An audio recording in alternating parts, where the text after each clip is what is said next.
Alors bonsoir. Bonsoir tout le monde, très heureux d'être ici à Québec.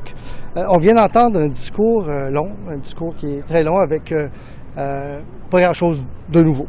Un discours typiquement de la droite, un peu à la républicaine, où on a appris peut-être, en fait ça confirme ce qu'on sait, c'est qu'il veut couper.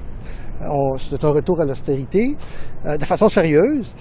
Il veut couper, mais on ne sait pas où. Est-ce que ça va être chez les aînés? Est-ce que ça va être les soins dentaires? Est-ce que ça va être au niveau des garderies? On ne sait pas. On verra ce qu'il a en tête, mais il aurait pu le dire, il aurait pu avoir le courage de nous dire ça ce soir.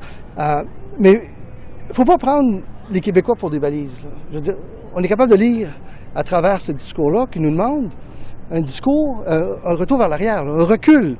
Il nous demande de reculer au niveau des changements climatiques, il nous demande de reculer au niveau des investissements de la société, de reculer au niveau du contrôle des armes d'assaut, de reculer au niveau des soins dentaires, au niveau des garderies, de l'allocation canadienne pour enfants.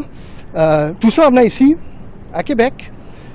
Et l'une des premières choses qu'il a faites, c'est de venir nous insulter directement, dire qu'on n'est pas capable de faire des grands projets correctement et que pas mal tous les politiciens sont pas bons.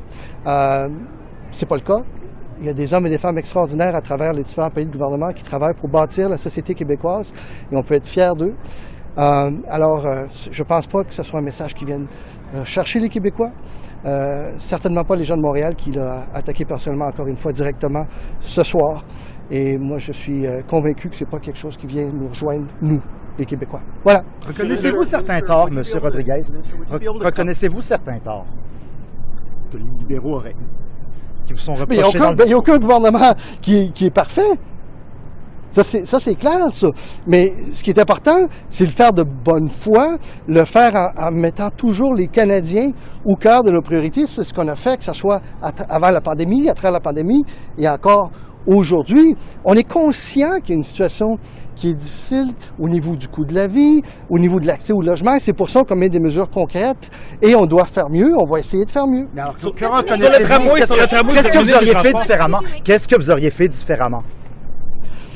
Bien, je pense qu'il y a des façons, par exemple, au niveau du logement, on peut collaborer probablement mieux avec les villes, avec le gouvernement du Québec et les autres gouvernements. Il y a des choses qui prennent un peu plus de temps, qui ne devraient pas prendre de temps, et c'est une des priorités de notre gouvernement, mais je suis certaine, tous les gouvernements, de baisser les délais pour augmenter les logements. Sur le tramway, le maire Bruno Marchand... What did you make of the speech? What did you make of the speech tonight in English, and why did you feel it was necessary to come out and speak about it? Well, because they didn't invite me inside. Usually, traditionally, parties invite people from the other parties. We invited them last convention. They didn't come, so I'm forced to be outside. He's talking about freedom. Well, I'm not even free to get in there. Did you feel it was necessary to come out as a Liberal minister and react to it? We always do that in conventions. We always react. We always give our point of view. It's fair. It's within our Canadian democracy. Normally, they do that when they come to our conventions. They don't want to come to us. They should have invited us because we invited them. So the bigger picture here, though, what was your takeaway from the speech? And it was long. It was long. It was a very long speech with not much new. Quite a traditional, I would say, Republican, far-right speech, where he confirmed that he's going to cut. That we know that he's going to cut a lot. We don't know where. Right? Is that going to be the seniors, dental care? We don't know. I would have hoped that he had the courage to say where he was going to cut, but at least we know that he's going to cut, and we'll see. Sur le tramway, Monsieur le ministre des Transports, sur le tramway, il a été critiqué les dépassements de coûts. Vous êtes ministre des Transports, est-ce que vous pensez que ça vous met vulnérable si jamais il y en a des dépassements de coûts? Mais le tramway a été conçu avant la pandémie. Il n'y a pas un seul projet, pas un seul, là, qui existe, que ce soit au Québec ou au ailleurs, là, où la structure financière qui était conçu avant, tient la route aujourd'hui, avec les pénuries de main-d'œuvre, avec les problèmes de chaîne d'approvisionnement, et ainsi de suite. Alors, on ne fait plus rien. C'est ce qu'il est en train de nous dire. Mais qu'en plus, qu'au passage, ils disent que nous, les Québécois, on n'est pas capables de faire de quoi de bon, ça, c'est insultant. Minister, sorry, would you be able to tell us for the record what your blood alcohol content was when you crashed your BMW? Come on. The Monsieur former vice chair Rodriguez. at the CRTC said that it's the CBC that's going to get the lion's share of any money given under the Online News Act. So how is that supporting independent media creators in Canada when it's just increasing an already very generous subsidy that the CBC gets from the government? Well, we based our bill on what we saw in Australia, and we tweaked it, and I think we made it better. But if you look at Australia, proportionally, it's all the small media that got more than the rest. But that's not what experts are saying in Canada will happen. They're saying CBC will get even more money of that. Those are against the bill, but when you speak to the people in Australia, and we brought some of their experts But here, these are Canadian experts. and they went to the committees, it's the same structure, and they went to the committees and they said proportionally all the small media got more. Monsieur Rodriguez, Monsieur Poilievre, durant son discours, vous a attaqué la gestion des finances publiques de votre parti. N'est-ce pas un retour nécessaire justement vers l'équilibre budgétaire? Bien, c'est quelque chose qui est très important de l'atteindre, l'équilibre budgétaire, et on travaille en fonction de ça aussi. Mais imaginez si ça avait été le gouvernement conservateur qui avait été au pouvoir pendant la pandémie.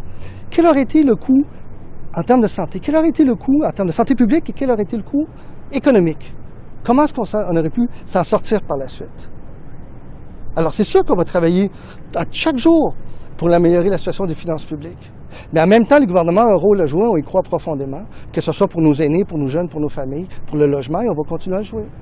Est-ce que le Parti libéral est un peu en mode panique de dépêcher 2 fois des ministres dans la même journée pour commenter ce qui se passe à l'intérieur du palais des... Ben, c'est parce qu'ils ne nous laissent pas rentrer. D'habitude, on est en dedans. Mais quand même, vous êtes... Ben non, quoi, mais d'habitude, Oui. ben oui, parce qu'on ne peut pas être en dedans. Okay. Donc, d'habitude, on invite les gens des autres partis.